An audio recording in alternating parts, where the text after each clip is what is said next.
예, 기자회견 시작하도록 하겠습니다. 이번 기자회견은 유엔에서 만든 탈시설 가이드라인을 이행하기 위한 국내법 2가지를 발의하는 기념 기자회견입니다. 대한민국은 시설 수용을 종식시키고 장애인이 지역사회에서 자유롭게 살아갈 조치와 함께 시설 수용 피해 생존자에 대한 국가 차원의 보상을 실시하라.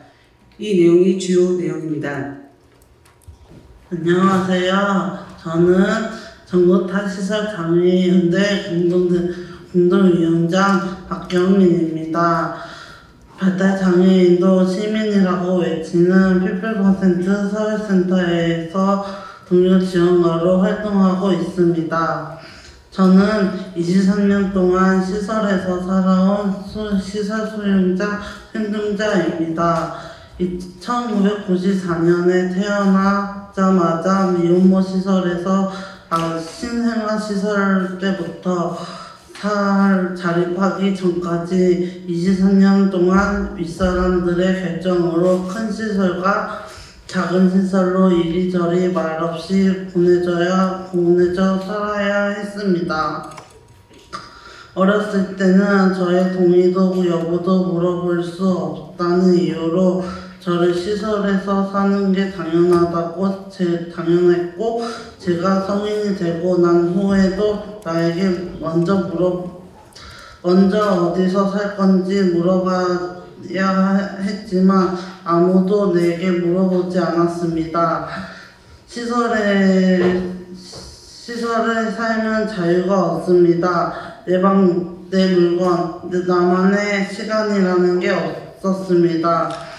함께 사는 사람들은 자주 바뀌어서 불안하기만 했고 누구랑 살지 내가 결정할 수 없었습니다.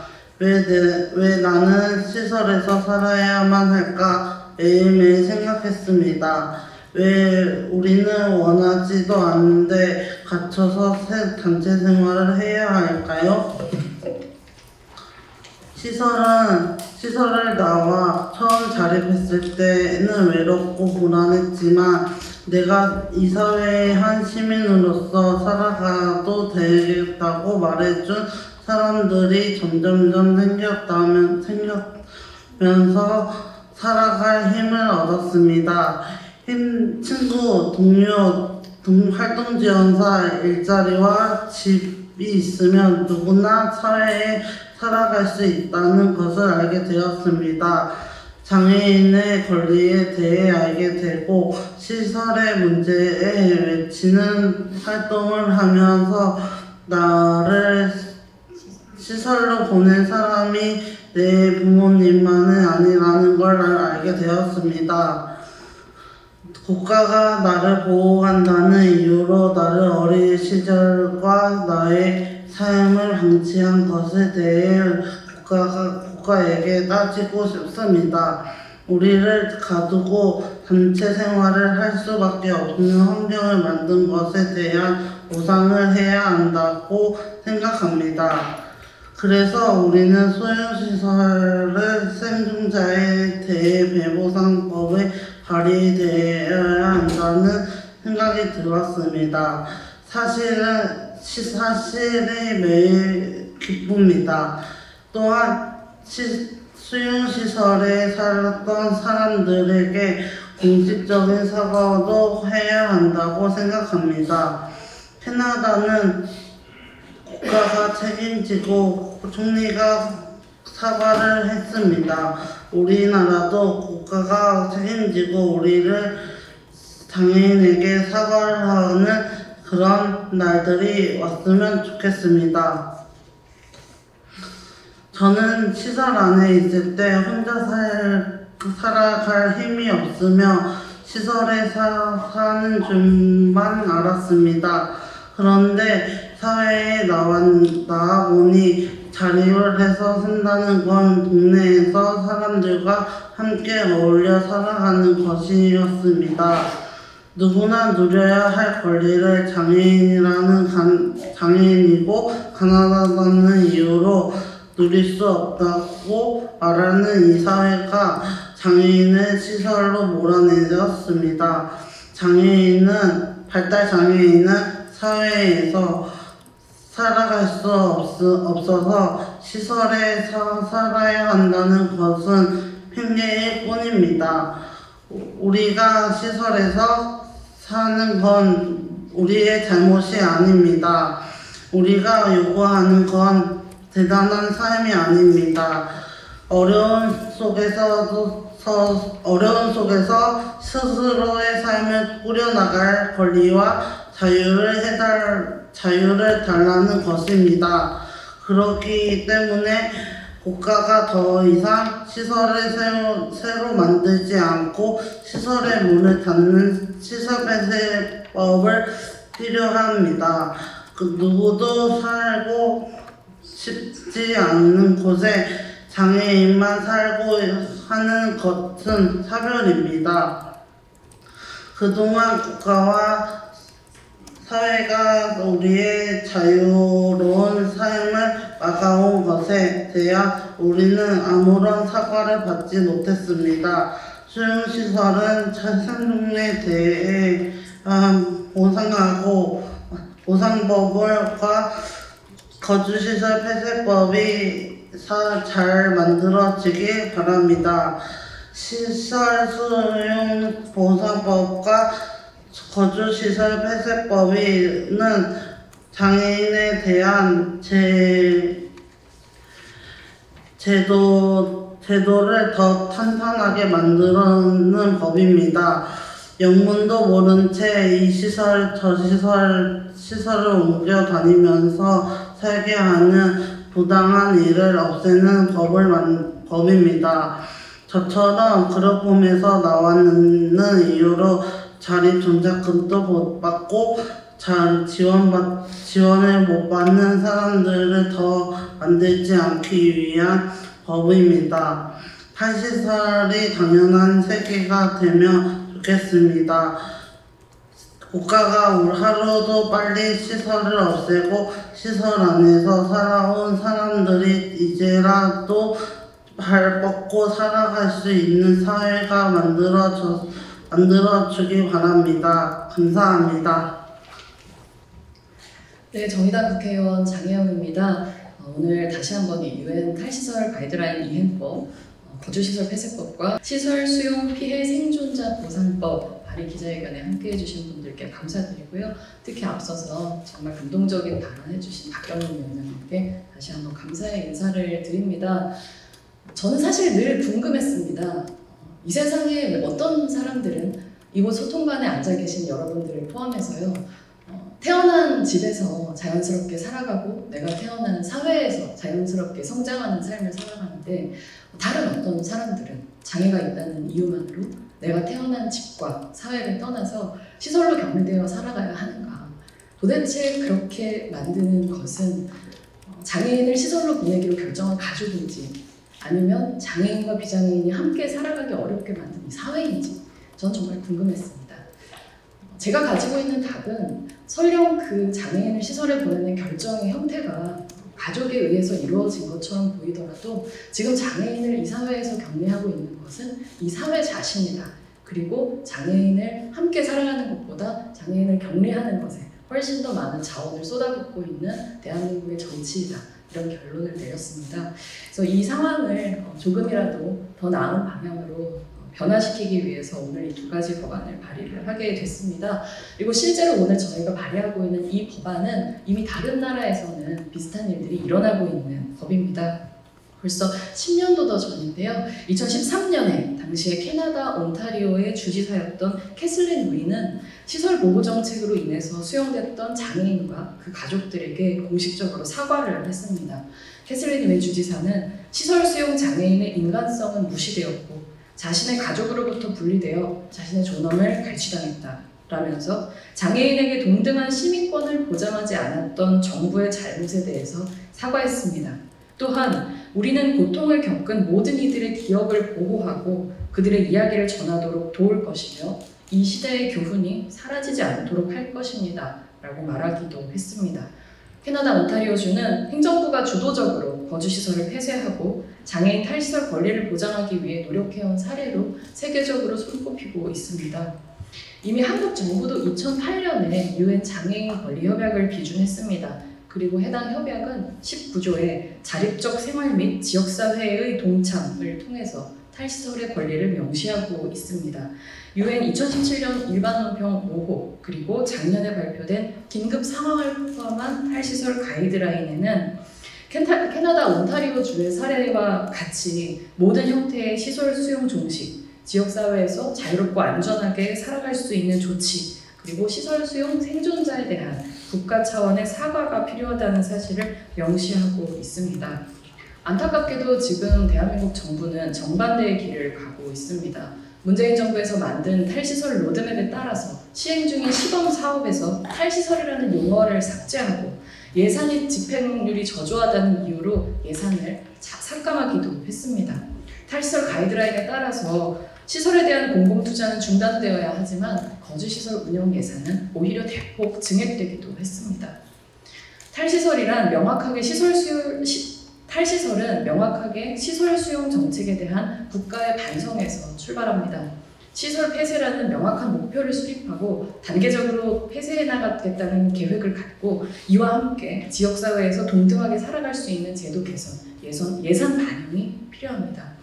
국가는 시설 수용 생존자에게 사회로부터 격리된 생활의 강요로 인한 인권 침해와 피해에 걸맞는 보상을 제공해야 합니다.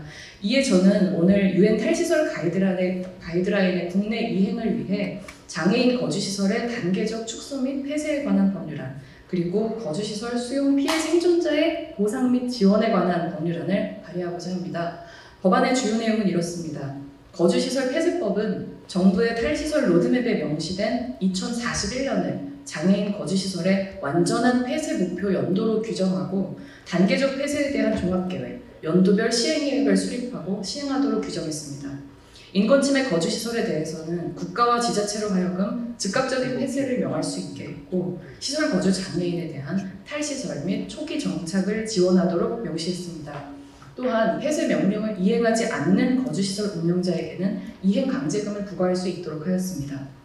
다음으로 시설 수용 피해 생존자 보상법은 거주시설에 수용됨으로써 인권 침해를 받은 장애인을 시설 수용 피해 생존자로 정의하고 국가 정책에 의해서 입은 시설 수용 피해에 관해서 보상을 청구할 권리가 있음을 정의했습니다.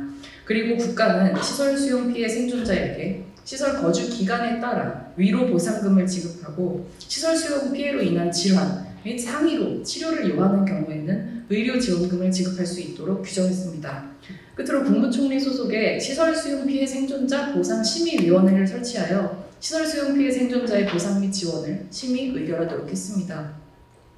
앞서 탈시설 장애인 당사자이신 박경희님께서 말씀하신 것과 같이 시설 수용 피해 생존자로서 탈시설 당사자분들은 국가의 책임의 인정과 사과를 원합니다. 비장애인과 달리 장애를 가졌다는 이유만으로 시민으로서의 존엄한 자유와 권리를 박탈당했던 그 고통과 피해에 대한 보상이 이루어지길 바랍니다. 국가의 사과에 앞서서 저는 대한민국 헌법기관의 한 사람으로서 오늘도 시설에서 살아가면서 인간으로서의 존엄을 박탈당하고 있는 모든 분들께 고개 숙여서 사과의 말씀을 드립니다. 탈시설 당사자의 가족이자 21대 국회의원으로서 저는 탈시설의 완전한 이행을 위한 두 개의 법안이 국회에서 조속히 논의될 수 있길 바랍니다. 법안을 공동 발의해주신 더불어민주당 강민정 의원님, 최혜영 의원님, 기본소득당 용혜인 의원님과 진보당 강성희 의원님께 감사의 말씀을 드립니다. 이상입니다. 우리 정부가 비준한 국제 협약은 사실 국내법적 효력을 가지고 있습니다. 아까 장혜연 의원이 얘기한 것처럼 우리는 이미 2008년도에 유엔 장애인 권리 협약을 비준했고 작년에 그 탈시설 선택 의정서를 또 비준했습니다. 명확하게 대한민국 국회가 우리가 그것을 이행하겠다는 약속을 공식적으로 한 것입니다. 그럼에도 불구하고 실제로 우리 사회에서 이 탈시설을 통해서 장애인들이 마땅히 누려야 될 권리를 제대로 보장하기 위한 예산과 정책은 전혀 그 비준한 그 결의와 의지와 관계없이 뒤처지고 있습니다. 예를 들면 작년 같은 경우 거주 시설에 제공됐던 국가 예산은 6천억이 넘었습니다. 6,300억 정도였음에도 불구하고 탈시설을 위한 예산은 44억이었습니다. 비교할 수 없을 정도. 기존의 장애 시설들을 개선하고 또 추가하고 이런 데 엄청나게 많은 예산이 정부로부터 국가 세금으로 지급이 됐음에도 불구하고 우리가 비준한 탈시설을 위한 정책을 이행하기 위해서 필요로 되는 예산은 44억에 불과했습니다. 이거는 그 비준은 해놓되 실행하지 않겠다는 또 다른 어떤 정책 당국자들의 의지를 표현하고 있는 게 아닌가 싶습니다. 여기 계신 기자분들이 이따가 점심을 12시에 먹을 것인지 1시에 먹을 것인지 2시에 먹을 것인지 점심의 메뉴를 라면으로 먹을 것인지 비빔밥으로 먹을 것인지 자기 스스로 결정할 수 없다고 생각해 보십시오. 거주시설에 산다는 것은 바로 그런 최소한의 아주 기본적인 어떤 삶의 주인으로서의 일상을 선택하고 결정할 권리가 없다는 겁니다. 누구나 인간이면 가질 수밖에 없고 보장받아야 될 자기 일상을 스스로 결정하고 영위할 권리, 이것을 원천적으로 봉쇄하는 게 장애인 거주시설에서의 삶입니다. 또한 역으로 얘기하면 내가 가족과 혹은 내가 누구와 함께 어울려 살 것인가, 그러니까 나의 사회적 존재로서의 나의 삶을 결정할 권리도 원천적으로 봉쇄하고 있는 게 장애인 거주시설에서의 삶입니다. 여기서부터 인간이 누릴 수 있는 기본적인 삶의 권리를 보장하기 위해서 국가가 정책적으로 그것을 이행하라고 하는 것이 바로 탈시설 가이드라인이고 그 유엔 장애인 권리 협약이 19조에서 얘기하고 있는 탈시설 정책입니다. 더 이상 미룰 수 없는 일입니다. 한 사회의 삶의 질은 사실 그 사회에서 가장 어려움에 처해 있는 사람들의 삶을 통해서 사실은 평가받습니다.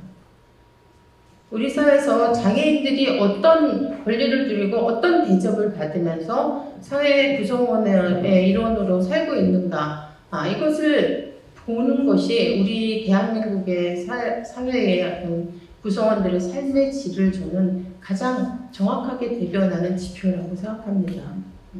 장애인들이 당연히 거주시설에서 지내는 것은 너무나 당연한 것으로 받아들여지는 아직도 이런 우리 대한민국 사회는 우리 사회의 삶의 질의 지표, 아무리 무슨 세계 경제 12위권이라든가 이런 지표들에도 불구하고 결코 충분한 민주적인 사회가 아니라고 하는 것을 입증해주고 있다고 생각합니다. 저도 생각만 하고 있었는데 우리 장애인 의원이 아주 구체적으로 이 장애인 탈시설을 위한 시한을 정하고 시설을 폐쇄하는 시한을 정하고 자기의 의사와 무관하게 탈시설 생활을 강요당했던 그 과정에서 인간으로서 누려야 될 기본적인 인권 침해를 당했던 장애인들에 대해서 국가와 사회가 마땅히 피해를 보상해야 된다.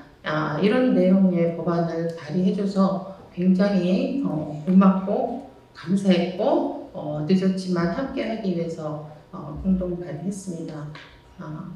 장애인도 우리하고 같은 당당한 우리 사회의 한 구성원이고 시민으로서 자신의 권리를, 우리 비장애인이 누리는 권리를 누릴 수 있도록 함께 우리 사회 인식들이 바뀌었으면 좋겠고 이 법안이 논의되고 처리되는 과정이 아마도 저는 그런 변화를 이끌어내는데 굉장히 중요한 동력이자 계기가 될 거라고 생각합니다.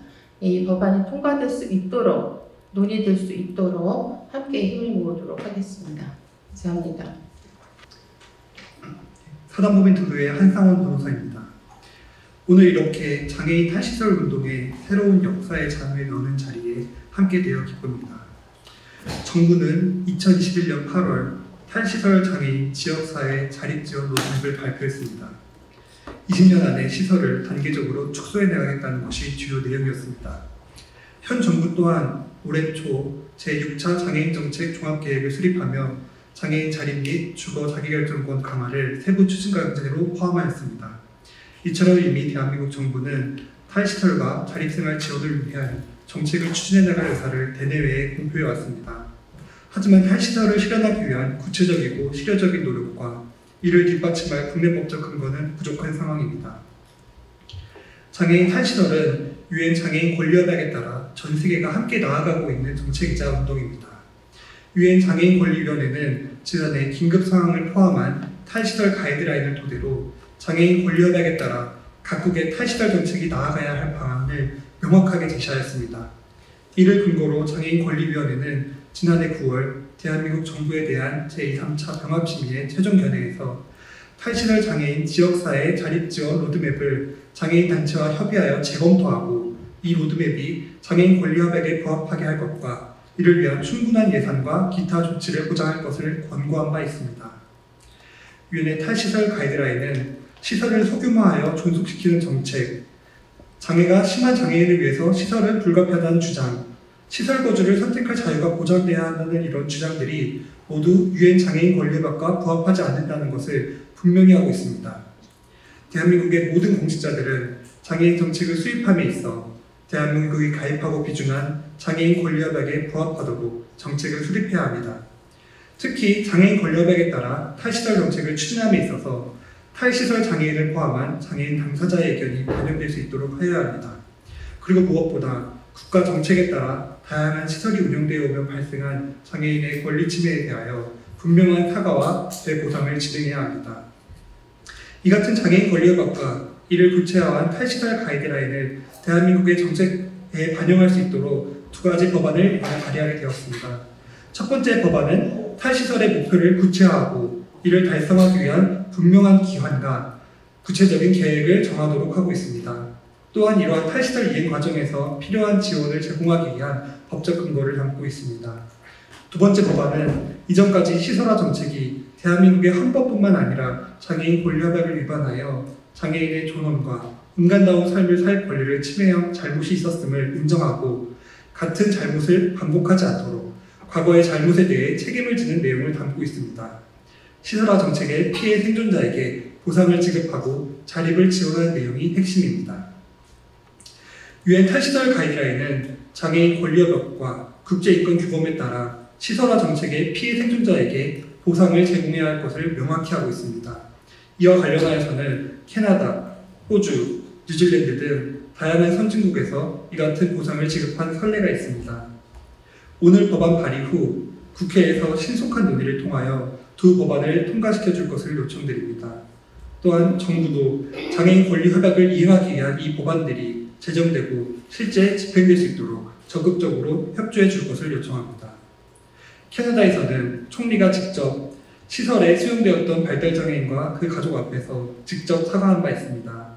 대한민국 또한 시설화 정책의 피해 생존자들에게 진심 어린 사과와 함께 다시금 이러한 잘못을 반복하지 않겠다는 진정성 있는 약속의 첫 시작으로 두 법안을 조속히 통과시키고 실행해야 할 것입니다. 감사합니다. 네, 안녕하세요. 저는 뇌병변 장애와 자폐성 장애를 가지고 있는 청년의 엄마입니다. 대부분의 부모들이 자식을 낳고 기르는 과정은 기쁨이고 행복입니다. 장애를 가진 자녀를 키우는 저희들에게도 자녀를 키우고 지원하는 것은 대부분 기쁜 그런 과정입니다. 그럼에도 불구하고 한켠에 지워지지 않는 걱정이 있습니다. 과연 우리가 살고 있는 대한민국이 내가 죽은 뒤 우리 아이가 살아갈 수 있도록 지원할 수 있는 그런 수준의 나라인가? 이 걱정을 떨칠 수가 없습니다.